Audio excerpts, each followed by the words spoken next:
Hello, I'm Marika Warren, Network Ethicist for the Nova Scotia Health Ethics Network, or NSHEN, and welcome to the 2022 edition of NSHEN's annual conference, delivered once again this year asynchronously and online.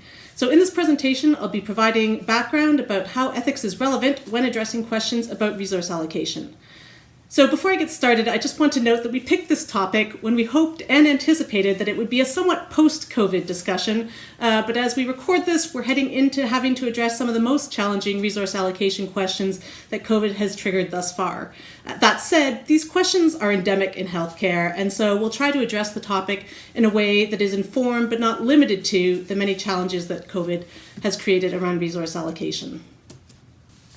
So in this discussion, I'll do a very broad overview of the ways that values inflect decision-making around resource allocation, and subsequent videos will deepen the discussion about how these issues arise in practice. So there's an extensive body of literature addressing theory related to resource allocation and ethics, and we've collected some of it in the conference resources for you if you're interested. But the focus here is really more on what happens in the day-to-day delivery of healthcare than on digging into those theoretical complexities.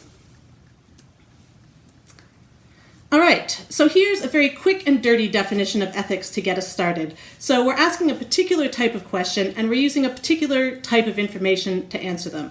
So we're asking questions about how we should treat each other, and that's both directly in one-on-one interactions, but also indirectly, so through our systems, through our policies, through our procedures.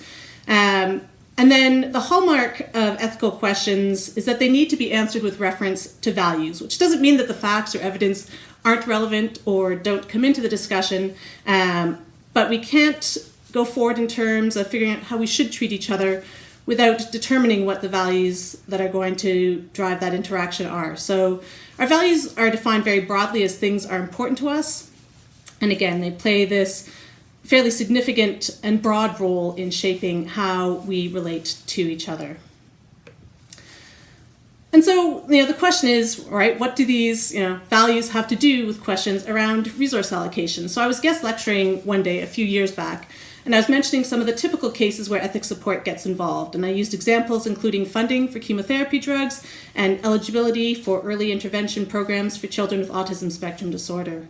So one of the students responded that they didn't think those were really ethical questions. And in our discussion, it became clear that their paradigm of ethical questions were clinically oriented, treatment-based questions regarding, for example, the ethical acceptability of withdrawing potentially life-sustaining treatments or providing medical assistance in dying. So, and this conversation was prior to the changes to the criminal code in Canada.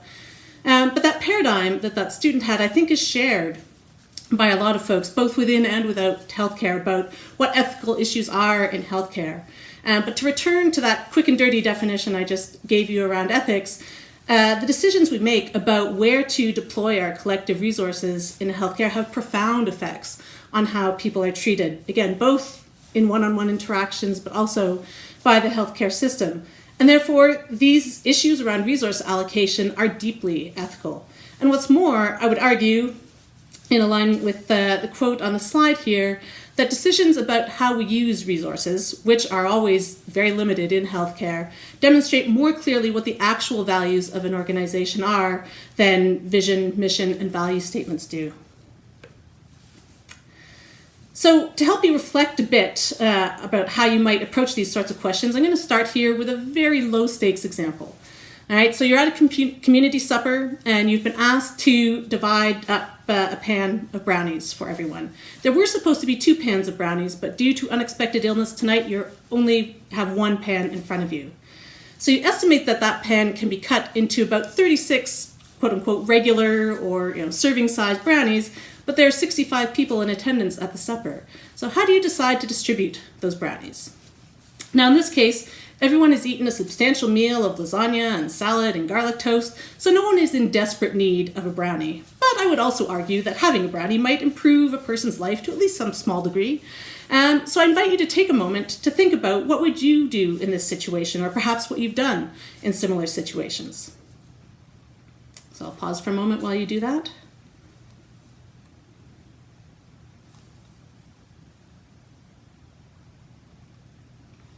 So we'll return to talking about some of the principles that you might have used at the end, but for the moment, I'm curious about which facts matter to you in the situation and why.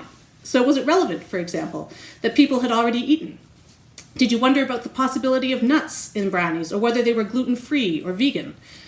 Did you think about the brownies differently because they're a dessert or a treat? Did you want to know if everyone wants one? So I want to flag these factors here because the facts or the evidence that we look at in a situation will also be affected by the values and principles. So our values help us to determine what our desired goal or outcome is, and then we turn to facts to figure out how to best achieve that. All right. So moving more into the questions of resource allocation as they arise in healthcare, I've given here some of the traditional examples that might come immediately to mind. So questions like, who gets this organ? Who works and when? How much money or FTEs or equipment does a service receive? Who gets seen first from a wait list? What do we fund? What do we not fund? And what do we defund? Which is a question I would argue that we need to ask ourselves more when we're thinking about resource allocation. Asking who's prioritized for treatment and where is a particular service or equipment located? So we see that all of these have to do with the fact that resources are inadequate to meet all demands in the moment that they arise. And often these are seen as being about money, such that the first thing that we turn to is, well, we need more funding. But that's not always the case. So, for example, the questions around allocation of organs for transplant are some of what really instigated the development of bioethics as a field. And they're seen as sort of a paradigmatically scarce resource, and they're one that cannot be increased or replenished just with an infusion of greater financial resources. And of course, this list is not exhaustive. I invite you to reflect on the particular resource allocation questions that you're most familiar with in your practice. And of course, during the COVID pandemic, certain questions about resource allocation have become more prominent. But to be clear, these are neither novel questions nor exclusive to COVID. But we're grappling, for example, with the really big question of how we balance the risks of COVID against the risks associated with some of the COVID response strategies that we're using. Who has access to critical care or to ventilators when those become significantly scarce? Who gets vaccinated or boosted first? Which surgeries get performed or postponed? Who should we place in long-term care from the wait list? And again, this is only a partial list, and I invite you to think about how COVID has affected resource allocation in your particular area, as well as some of the strategies that you might be using in response to those challenges. When we're asking questions about how we should treat others through the resource allocation decisions that we make, some of the values and principles that we turn to include beneficence, so looking to what is the best outcome, or how can we improve health to the greatest degree. We're also concerned with justice, whether that's in terms of equality and treating everyone the same, whether we're concerned with equity, which means that we respond differently in accordance with variance in need, for example, or whether we look to restorative justice, where we recognize that historical inequities have left certain communities, groups, or individuals in a different position from others, and that fairness requires us to address that. We're also concerned about transparency, so being clear about which decisions are being made, who they're being made by, and what the reasons are for making those decisions. We're looking at stewardship, which can include things like efficiency, so making the optimum use of limited resources, but can also include a notion of making the best use of resources for social goals. So it's a bit of a broader notion, but gets at the same sort of thing at base. Thinking about accountability, so who has responsibility for decision making, being concerned around maintaining trust even as we make difficult decisions, making sure that a focus on a population-oriented problem in resource allocation doesn't diminish or erode respect for individuals and recognition of the effects of policies on particular individuals. And again, doing all this in ways that honor and support relationships that are critical in healthcare. And there's a range of those relationships. So from the provider-patient relationship up to the organization-employee relationship, and as well as collegial relationships within healthcare. And again, recognizing that these are all important. In addition, we're concerned about using evidence in our decision-making, making sure that it's evidence-informed, again, that the appropriate facts are being brought into the discussion. Making sure that what we're doing is revisable, so recognizing that the situation may change or that our understanding of what important values and goals are might shift, and being able to respond to that.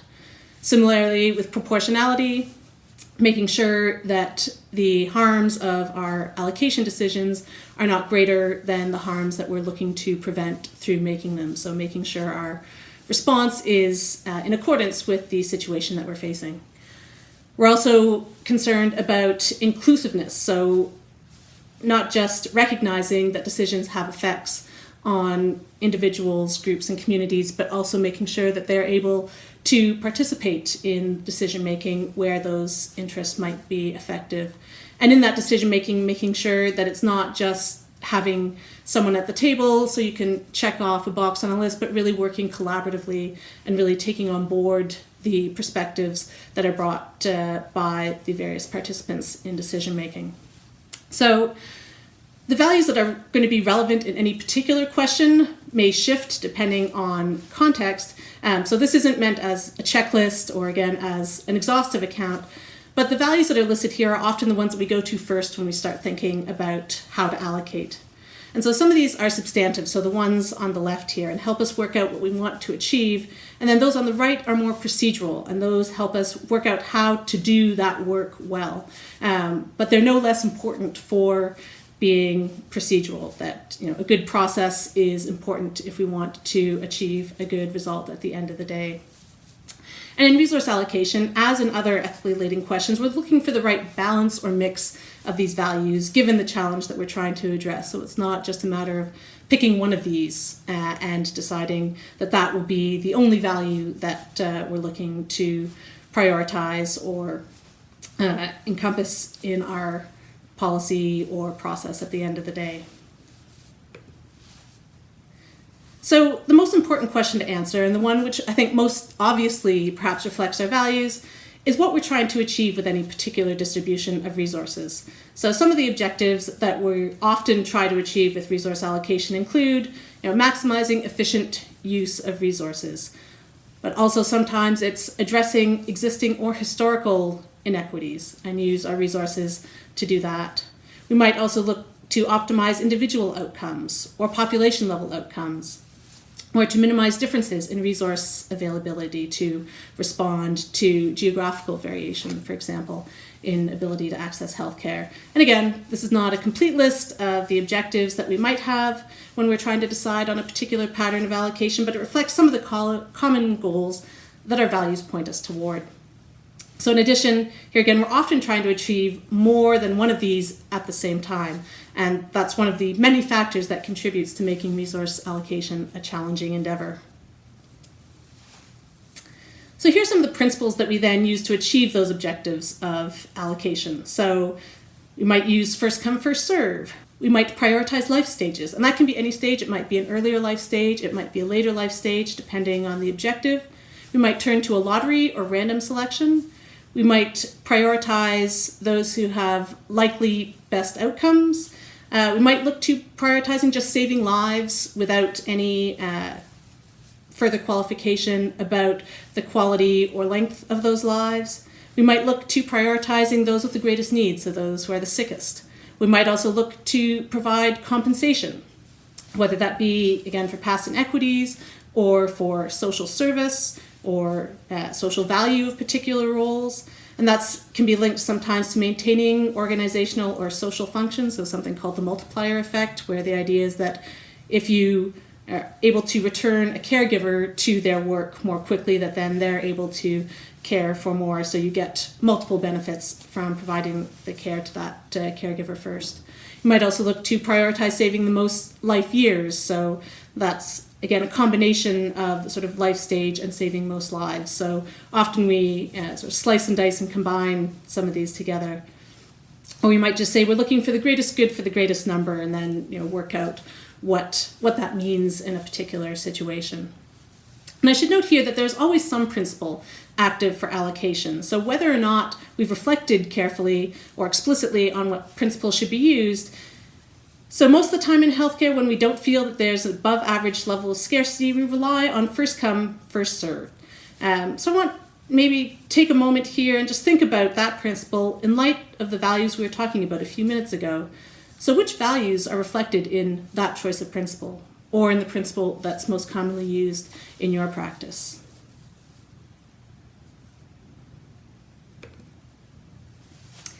So we allocate a lot of different resources, including people, and that's sometimes the most challenging resource to deal with in allocation, in part just because generating new healthcare providers with 20 years of experience in a particular area, can't be done overnight, nor just with, again, an infusion of, for example, cash resources. We also allocate time, we allocate access, and again, whether we think about that in terms of geography, or in terms of cost, or in terms of the design of a particular space to accommodate a range of function. We also, of course, allocate money, and again, that's often the first thing we think about in terms of resource allocation. We also allocate equipment, so where that equipment is, but also who has access to it and when, as well as physical space, and again, that's geographically, but also within an organization, sort of who gets what space and where. And so because outcomes that we're trying to achieve aren't something we can allocate directly in and of themselves, we instead try and allocate the things that we think we need to achieve those outcomes. So again, this is an area where the facts and evidence are going to play a significant role.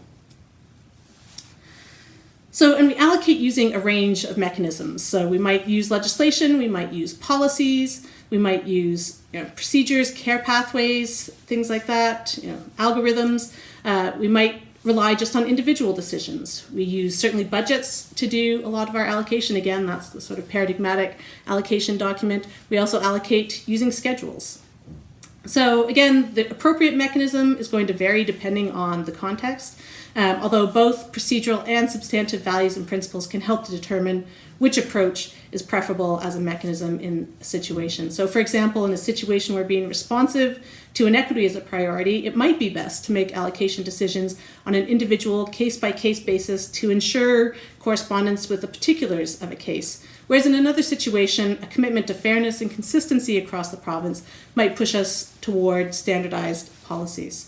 So again, I'll pause here just for a moment to let you think about the mechanisms that are most common in your work environment and the values that are reflected there.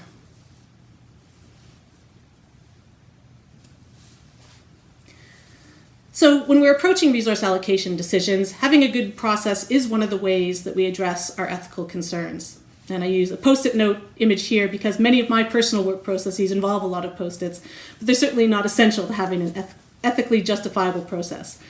More important are strategies like involving those affected by the decision, establishing a process in advance of coming to make a decision, making sure you are using relevant factual information to inform decisions about how best to achieve those goals, making sure that transparency is part of the process and that there's frequent communication, and ensuring there's mechanisms for regular review and revision. So again, hopefully you can see how those procedural values that we outlined earlier are then reflected in these more specific, more operational guidance at this level.